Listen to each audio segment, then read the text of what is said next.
It's 1998, and this is Blue Submarine number 6.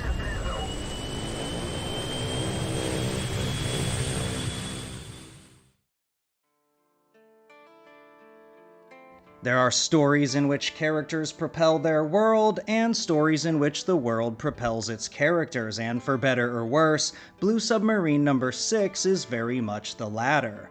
It's also a highly dichotomous experience, doing about as many things poorly as it does well, making it a very difficult work to form a stable opinion on.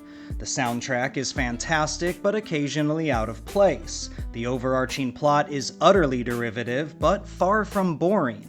The background art is often gorgeous, but the character designs are average at best, and while we're on the subject of the characters, most of them are wooden and fairly uninteresting, not the least of which is the villain, one so offensively bland and philosophically juvenile that you hate him more for ever being written in the first place than for anything he does within the context of the story.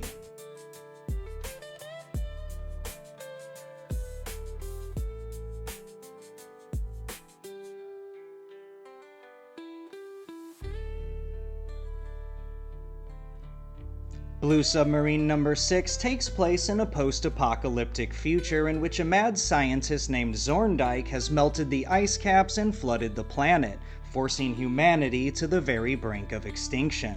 On top of that, he's also created a very cheesy race of Island of Dr. Moreau-style half-human animal hybrids, which he intends to inherit the Earth after the extermination of humanity is complete.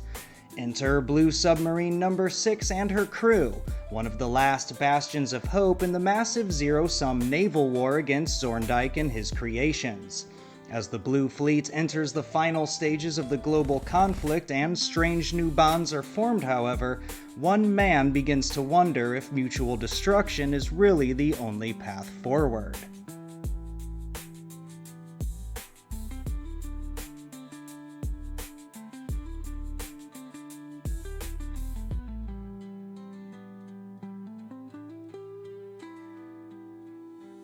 Drawing a final conclusion about this one is difficult, and I find myself oscillating between love and indifference as it neither fails spectacularly nor succeeds triumphantly, but it does pull you along, and I really do think you'll find it entertaining.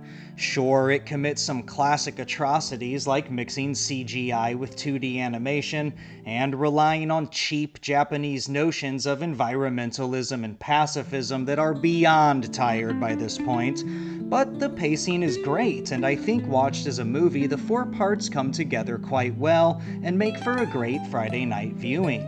So take a chance on Blue Submarine number 6 and let me know in the comments what you think.